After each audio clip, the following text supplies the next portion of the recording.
Pohon khuldi digambarkan sebagai pohon pengetahuan hal yang baik dan jahat. Dan Allah pun maha tahu segalanya, termasuk larangannya kepada Adam dan Hawa untuk tidak menyentuh dan memakan buah khuldi ini. Mengetahui larangan Allah, setan yang telah bertekad untuk menggoda keimanan Adam dan Hawa mulai berbisik kepada keduanya tentang keistimewaan pohon khuldi.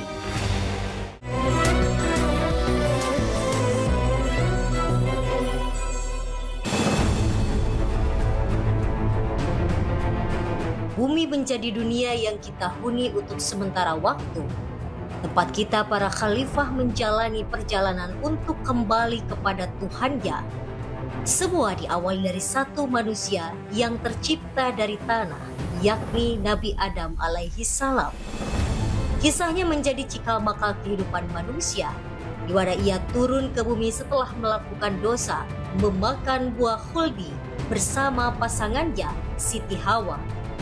Tapi apakah benar jika Allah menurunkan Nabi Adam karena ia telah berbuat dosa? Atau justru memang Allah telah merencanakan kehidupannya di surga hanya untuk mempersiapkannya sebagai seorang khalifah? Dikisahkan dalam Al-Quran, penciptaan Adam manusia pertama dimulai dengan percakapan antara Allah dan para malaikat. Allah berfirman bahwa Dia ingin menciptakan orang-orang yang akan bertindak sebagai khalifah di bumi.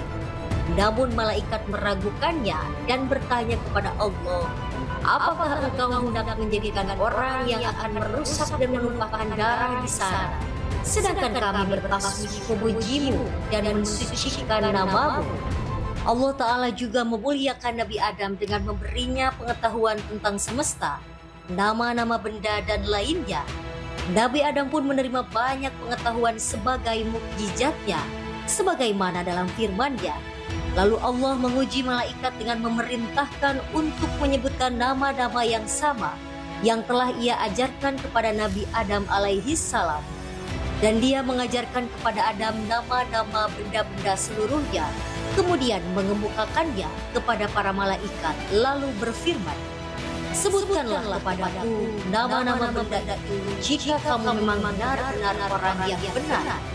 Quran Surat Al-Baqarah ayat 31. Malaikat yang tidak tahu dan tidak diberi pengetahuan seperti Adam kemudian mengakui dosanya karena telah meragukan Allah. Lantas mereka pun langsung bertobat kepada Allah Ta'ala. Mereka bertasbih, tidak lagi meragukan tentang keputusan Allah dalam menciptakan manusia untuk menjadi khalifah di bumi. Malaikat berkata, Maha suci Engkau, tidak ada yang kami ketahui selain dari apa yang telah Engkau ajarkan kepada kami. Sesungguhnya, Engkaulah yang maha mengetahui, lagi maha bijaksana. Lalu Allah Ta'ala memerintahkan Adam untuk menyebutkan nama-nama benda yang telah Ia ajarkan sebelumnya di semua hadapan malaikat. Hai Adam, beritahukanlah kepada mereka nama-nama benda ini. Sesuai perintah Allah, Nabi Adam kemudian datang ke hadapan para malaikat dan memberi salam kepada mereka. Allah berfirman, pergilah dan ucapkan salam kepada malaikat. Lalu dengarkanlah salam penghormatan mereka kepadamu sebagai salammu dan salam keturunanmu. Lalu Adam berkata, Assalamualaikum. Lalu mereka menjawab, Assalamualaikum warahmatullah. Mereka menambah lafaz warahmatullah dalam salam mereka. Dan kelak setiap orang yang masuk ke surga akan seperti serupa Adam, dan bentuk makhluk senantiasa berkurang atau semakin pendek hingga sekarang. Hadis riwayat Muslim. Adam yang memiliki tinggi menjulang melebihi manusia-manusia sekarang pada umumnya, lalu menyebutkan setiap nama-nama benda yang telah ia ketahui. Setelahnya, Allah Subhanahu wa Ta'ala berkata kepada para malaikat, bukankah sudah kukatakan kepadamu bahwa sesungguhnya aku mengetahui rahasia langit dan bumi, dan mengetahui apa yang kamu lahirkan dan apa yang kamu sembunyikan. Tidak sampai di situ, Allah juga memerintahkan untuk semua makhluknya sujud kepada Adam, mulai dari malaikat sampai iblis yang juga menyaksikan penciptaan Nabi Adam. sujudlah kamu kepada Adam. Semuanya pun bersujud kecuali iblis. Makhluk Allah yang tercipta dari api ini ternyata menyimpan kesombongan dan enggan untuk bersujud. Iblis merasa dirinya lebih mulia karena diciptakan dari api, sedangkan Adam hanya dari tanah. Namun saat Allah menyuruh iblis untuk bertaubat, ia malah ingkar dan memohon pada Allah agar hidupnya ditangguhkan sampai hari akhir dan meminta izin untuk menggoda Nabi Adam serta keturunannya. Meninggalkan iblis yang membangkang dan kafir, Allah menempatkan Adam di dalam surga dan memberikannya istri sebagai pendamping bernama Siti Hawa. Mereka pun dibebaskan untuk memakan apapun di surga yang mereka senangi, dengan satu syarat, yakni tidak mendekati satu pohon yang memiliki buah bernama khuldi. Hai Adam, diambillah oleh kamu dan istrimu surga ini, dan makanlah makanan-makanannya yang banyak lagi banyak, di mana saja yang kamu sukai. Dan jangan kamu mendekati pohon ini yang menyebabkan kamu termasuk orang-orang yang zalim. Quran Surat Al-Baqarah ayat 35. Pohon khuldi digambarkan sebagai pohon pengetahuan hal yang baik dan jahat. Dan Allah pun maha tahu segalanya, termasuk larangannya kepada Adam dan Hawa untuk tidak menyentuh dan memakan buah khuldi ini. Mengetahui larangan Allah, setan yang telah bertekad untuk menggoda keimanan Adam dan Hawa mulai berbisik kepada keduanya tentang keistimewaan pohon khuldi. Dengan segala tipu muslihat dan rayuan, akhirnya iblis pun berhasil menggoda Adam dan Hawa yang dilengkapi hawa nafsu sebagai manusia. Rayuan iblis berhasil menggoyangkan keimanan mereka dan melanggar perintah Allah. Lalu keduanya tergelincir oleh syaitan dari surga itu dan dikeluarkan dari keadaan semula.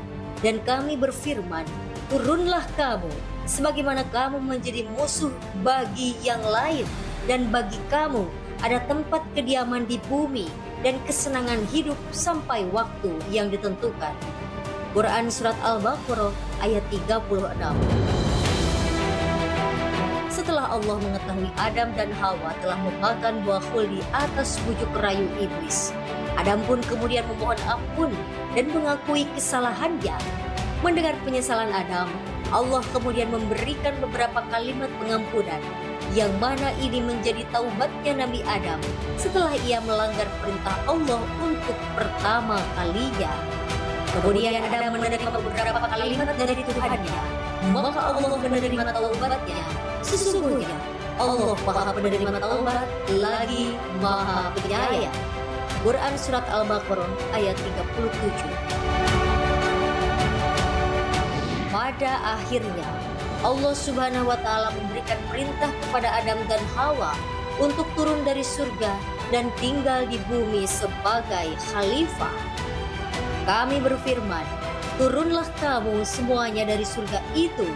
Kemudian jika datang petunjukku kepadamu, maka barang siapa yang mengikuti petunjukku, niscaya tidak ada kekhawatiran atas mereka dan tidak pula mereka bersedih hati. Quran Surat Al-Baqarah ayat 38.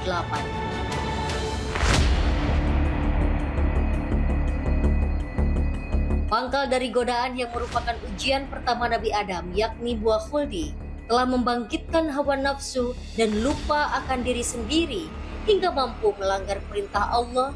Namun semua itu pastilah telah Allah ketahui saat iblis akan menggoda Adam, karena Allah Maha mengetahui apa yang tidak kita ketahui. Bisa jadi buah khuldi pun diciptakan sebagai cobaan bagi Adam dan Hawa, ujian dari ketaatan seorang hamba pada penciptanya. Namun terlepas dari itu semua, Allah Ta'ala memang telah menakdirkan manusia untuk turun ke bumi dan menjadi pemimpin di tempat ini.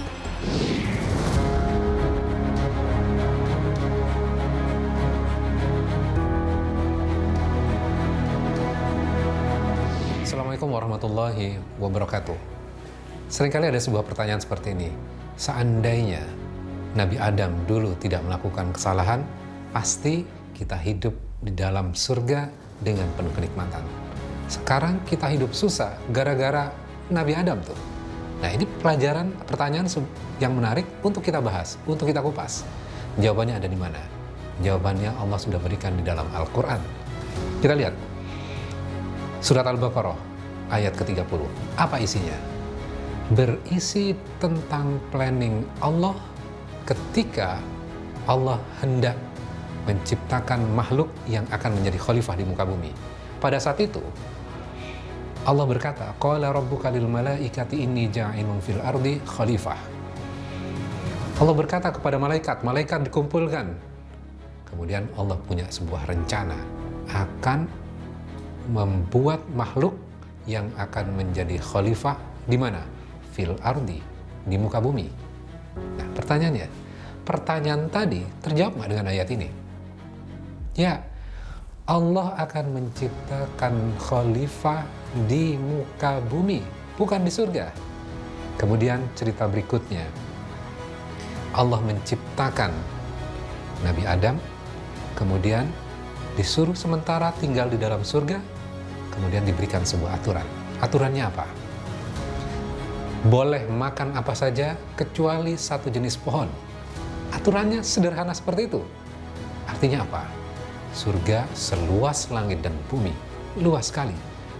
Kesana kemari pasti bertemu dengan yang halal.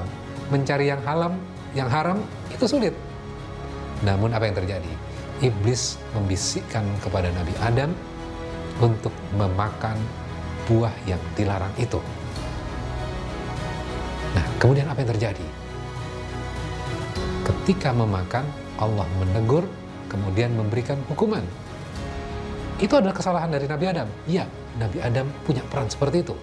Kemudian apa berikutnya yang terjadi? Yang terjadi berikutnya adalah ayat 37. Nabi Adam menerima beberapa kalimat. Apa kalimatnya? Doa yang sering kita panjatkan, doa yang kita hafalkan. Apa doanya? Rabbana dzalamna anfusana wa illam taghfir lana wa tarhamna lanakunanna minal khasirin. Ya Allah, sesungguhnya aku sudah zalim terhadap diriku sendiri. Jadi ini adalah bagian doa yang Allah ajarkan kepada Nabi Adam. Bisa nggak Nabi Adam menyalahkan iblis? Saya nggak ada rencana ya Allah untuk memakan buah itu. Iblis yang membisikkan kepadaku. Salahnya dia, bukan aku. Bisa nggak Nabi Adam berargumen seperti itu? Tentu bisa. Namun Nabi Adam memilih untuk apa? Ya, itu adalah kesalahanku. Ambil tanggung jawab. Kemudian berikutnya apa? Mengucapkan doa tadi, kemudian meminta ampun kepada Allah, sadar itu adalah kesalahannya dia. Kemudian Allah menerima tobatnya. Nah, artinya apa? Nabi Adam diampuni dosanya. Pertanyaannya gini, Allah tahu nggak manusia itu akan melakukan kesalahan? Tentu Allah tahu. Jadi manusia melakukan kesalahan buat Allah bukan sesuatu yang baru. Tapi apa pelajarannya?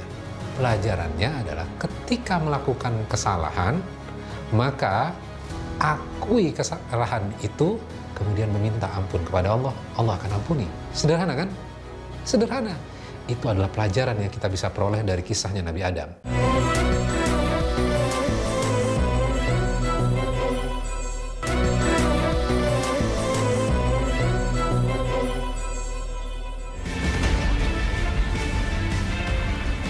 Sejak dulu, Rasul pun telah memperingati kita sebagai umatnya jika kiamat akan datang dan telah dekat jaraknya, seperti yang diriwayatkan oleh Bukhari. Sambil menggandengkan kedua jari-jarinya, yakni jari telunjuk dan tengah. Jika memang benar seperti janji Allah akan datangnya kiamat dan waktunya telah dekat seperti yang dikatakan Rasul, lantas mengapa hingga hari ini kiamat yang dahsyat itu belum terjadi? Dan kita pun masih terus melanjutkan kehidupan fana di muka bumi. Sedekat apa sebenarnya kiamat saat ini?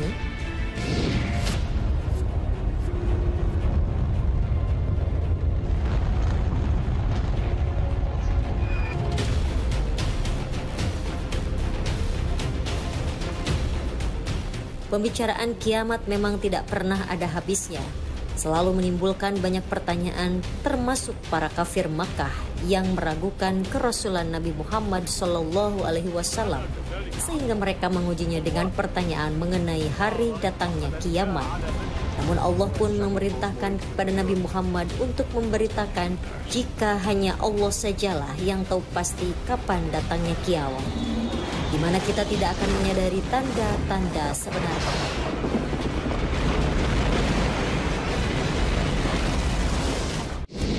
Menjadi rahasia Allah Subhanahu wa Ta'ala, tidak pernah ada satu orang pun yang tahu kapan pastinya kedatangan kiamat, termasuk Rasulullah Shallallahu Alaihi Wasallam.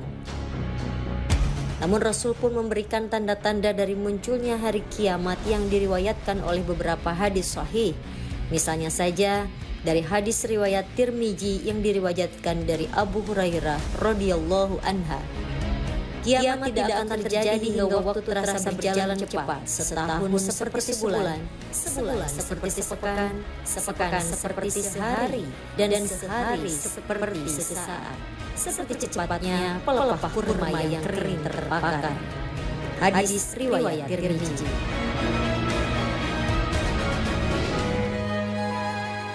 Lebih jauh lagi, Rasulullah juga pernah berkata mengenai negeri Arab yang awalnya gersang akan menjadi negeri hijau yang subur sebagai salah satu tanda kiamat. Hari kiamat tidak berlaku sehingga tanah Arab menjadi subur makmur kembali dengan padang-padang rumput dan sungai-sungai. Hadis riwayat Muslim. Allah juga telah berfirman di dalam surat Al-Anbiya ayat 1. Telah dekat kepada manusia hari menghisab segala amalan mereka, sedang mereka berada dalam kelalaian lagi berpaling daripadanya. Quran Surat Al-Anbiya ayat 1.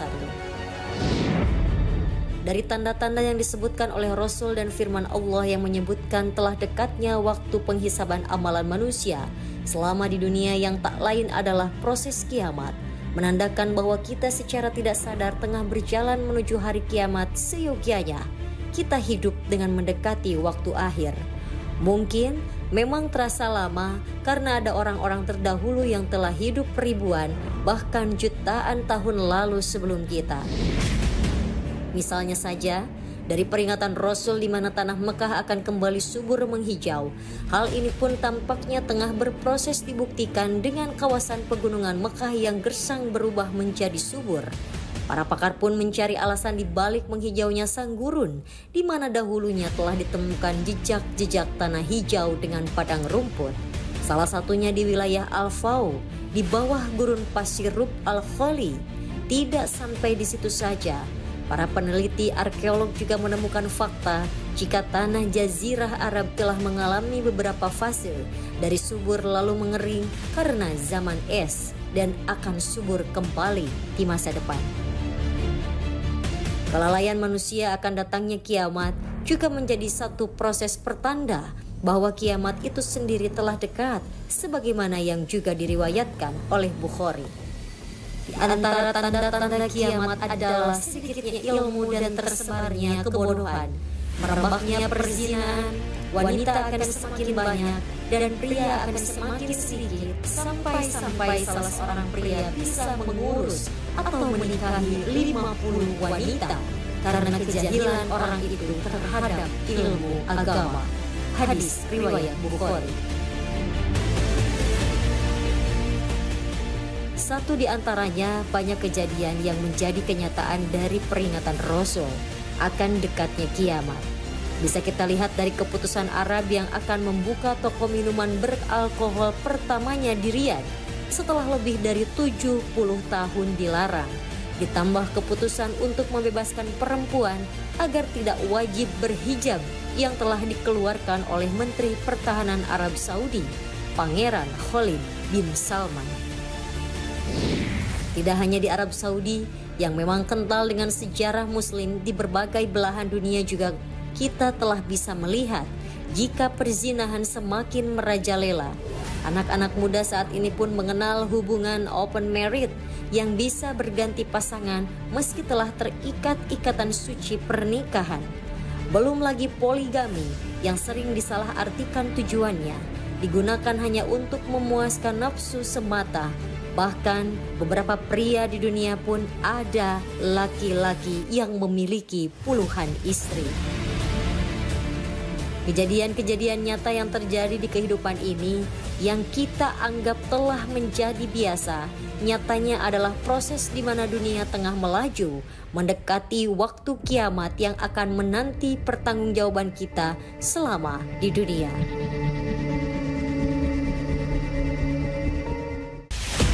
Beriman kepada hari akhir atau kiamat menjadi salah satu bagian dari rukun iman yang wajib untuk seluruh umat muslim. Dan sesungguhnya saat mendekati datangnya hari kiamat, maka umat muslim pun akan dihadapkan pada banyak cobaan, layaknya fitnah yang mulai meluas, tidak pandang bulu bagaikan bagian malam yang gelap gulita. Fitnah-fitnah yang akan terjadi menjelang kiamat biasanya mengacu pada ujian hingga musibah yang bisa menimpa seluruh umat manusia, termasuk kaum muslimin. Datang dari hal yang baik maupun buruk, senang ataupun susah, dan tidak jarang kita sendiri sedang menuju proses tersebut. Misalnya saja, aturan syar'i yang diingkari, munculnya orang-orang yang mulai ingkar pada aturan syar'i, termasuk fitnah jelang hari kiamat. Mereka rela menjual akhirat dan urusan agama demi kesenangan duniawi semata, belum lagi pembunuhan atau al-haraj juga fitnah yang muncul jelang hari akhir. Dan marilah kita tengok pada zaman ini, banyak kasus bertebaran di mana keluarga saling membunuh, tetangga saling menjatuhkan. Jadi apakah kiamat sudah semakin dekat dan akan terjadi sebentar lagi? Kemunculan dari orang-orang yang dicabut akalnya ini pun sangatlah nyata. Banyak di antara kita yang memiliki ilmu sangat dangkal, namun haus akan mengejar harta dunia dan lupa dengan ajaran Islam. Terlalu cinta akan duniawi, menghalalkan segala cara dan menjadi orang-orang yang sombong. Rasul pun telah meriwayatkannya. Abdullah bin Mas'ud dan Abu al-Arshirasi meriwayatkan bahwa Rasulullah pernah bersabda, "Sungguh, menjelang kiamat ada masa-masa di mana kebodohan diturunkan dan ilmu diangkat serta banyak terjadi al-haraj atau pembunuhan." Hadis riwayat Bukhari dan Muslim. Terpecahnya kaum muslim saat ini juga menandakan kita tengah berproses berjalan menuju hari akhir seperti yang dikatakan Ibnu Hajar al-Asqalani. Fitnah pertama yang telah muncul dari arah timur. Hal itulah yang merupakan penyebab berpecah belahnya kaum muslimin. Dari arah tersebut yakni Irak telah muncul kelompok Khawarij, Rafidah, Batiniyah, Qadariyah, Jahmiyah, Mu'tazilah, Jabariyah, dan lain-lain. Tanda-tanda bergeraknya kita mendekati kiamat pun ditampakkan dengan banyaknya orang-orang yang dengan mudah mengakhiri hidupnya, lebih menginginkan mati agar terbebas dari ujiannya. Dan hal ini pun telah kita lihat sendiri, banyak di dunia ini orang-orang yang lebih memilih mati. Kasusnya pun tidak satu atau dua. Dari tanda-tanda kiamat sudah dekat, pastinya kita sebagai muslim harus menumbuhkan rasa iman dan yakin pada hari akhir dengan berusaha untuk selalu memperbaiki diri setiap harinya agar ketika waktunya tiba kita telah siap senantiasa berhati-hati dalam mengerjakan sesuatu. Jangan sampai kita berada dalam keadaan tidak baik atau berlumuran dosa saat kiamat menghampiri. Wallahu a'lam bishawab.